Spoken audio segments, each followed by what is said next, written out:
Naikkan saja gaji PNS TNI Polri pensiunan hingga 125%.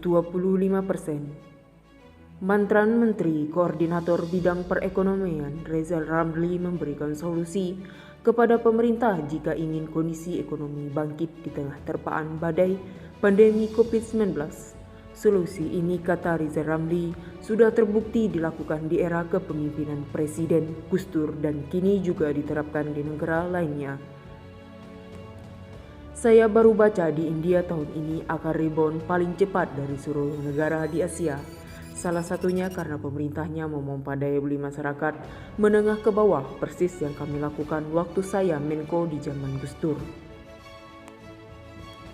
Saya masuk ekonomi -3 hanya dalam waktu 21 bulan. Kami mampu menaikkan positif 4,5 atau naik 75%. Ekspor kita naik 2 kali lipat, ujarnya. Tingkat ketimpangan masyarakat di Indonesia juga membaik dan koefisien rasio terendah dalam sejarah. Gini rasio paling rendah dalam sejarah. 1 tahun kita kurangi kemiskinan 5 juta, 2 tahun 10 juta. Jokowi dalam 1 tahun hanya mampu mengurangi kemiskinan kurang dari 1 juta, ujarnya. Hal ini terjadi karena pemerintah era Gus Dur menempuh strategi berbeda. Di era Gus Dur bisa menekan kemiskinan hingga menaikkan gaji PNS, ABRI pensiunan hingga memompa daya beli masyarakat.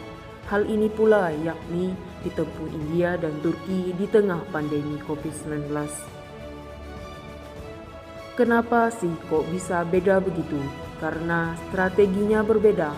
Kami konsisten memompa daya beli menengah ke bawah selama krisis, termasuk konsistensi menaikkan gaji PNS, ABRI pensiunan hingga 125%, restrukturisasi kredit kecil dan sebagainya. Ini sekarang di India dilakukan. Saya dengar di Turki tahun ini juga akan rebound lagi sama. School of thinking-nya pompa daya beli masyarakat, sambung Rizal Ramli.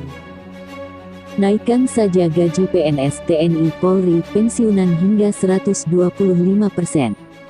Mantan Menteri Koordinator Bidang Perekonomian Rizal Ramli memberikan solusi kepada pemerintah jika ingin kondisi ekonomi bangkit di tengah terpaan badai pagebluk COVID-19.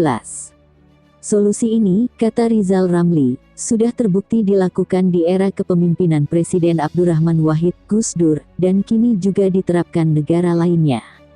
Saya baru baca di India tahun ini akan rebound paling cepat dari seluruh negara di Asia. Salah satunya karena pemerintahnya memompa daya beli masyarakat menengah ke bawah, persis yang kami lakukan waktu saya Menko di zaman Gus Dur, kata Rizal Ramli di kanal YouTube Bravos Radio Indonesia. Dikisahkannya, saat itu dirinya membenahi kondisi perekonomian, pertumbuhan ekonomi kala itu -3, tetapi dalam waktu yang singkat berhasil diubah menjadi positif. Saya masuk ekonomi -3, hanya dalam waktu 21 bulan kami mampu menaikkan menjadi positif 4,5 atau naik 7,5%. Ekspor kita pemerintahan era Presiden Gus Dur, naikkan 2 kali lipat, ujarnya. Tingkat ketimpangan masyarakat di Indonesia juga membaik dengan koefisien Gini ratio terendah dalam sejarah. Gini ratio paling rendah dalam sejarah. 1 tahun kita kurangi kemiskinan 5 juta, 2 tahun 10 juta. Jokowi dalam setahun hanya mampu mengurangi kemiskinan kurang dari 1 juta, ujarnya. Hal ini bisa terjadi karena pemerintahan era Gus Dur menempuh strategi berbeda.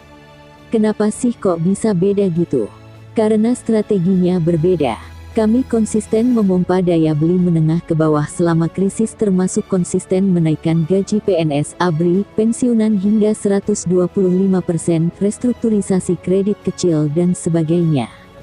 Ini sekarang di India dilakukan. Saya dengar di Turki tahun ini juga akan rebound lagi sama school of thinking-nya. Pompa daya beli rakyat, sambung Rizal Ramli. Sri Mulyani, pemulihan ekonomi saat pandemi COVID-19 lebih cepat. Republika, Ko, Ide, Jakarta pemerintah mengungkapkan pemulihan ekonomi di tengah pandemi COVID-19 lebih cepat dibandingkan krisis moneter tahun 1997 sampai tahun 1998. Menteri Keuangan Sri Mulyani mengatakan saat krisis moneter membutuhkan waktu bertahun-tahun untuk mengembalikan beberapa indikator ekonomi.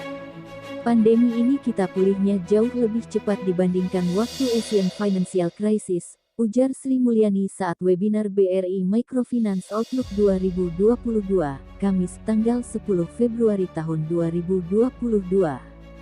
Sri Mulyani mencontohkan saat krisis tahun 1997 sampai tahun 1998 sektor manufaktur mengalami kontraksi mendalam, bahkan membutuhkan waktu selama 7 tahun agar kembali pulih. Sekarang ini hanya dibutuhkan 5 kuartal, bukan 5 tahun. Kemampuan kita sekarang pulih cukup baik, ucapnya. Kendati demikian, Sri Mulyani mengakui Indonesia membutuhkan utang saat pandemi COVID-19 untuk menjaga ekonomi dari hantaman pandemi.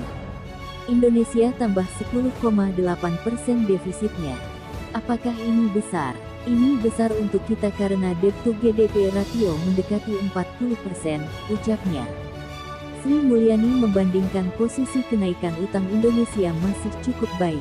Tercatat defisit Singapura naik 13%, Saudi 14%, Afrika Selatan 19%, Brasil 19% dan India 24% dalam waktu 2 tahun.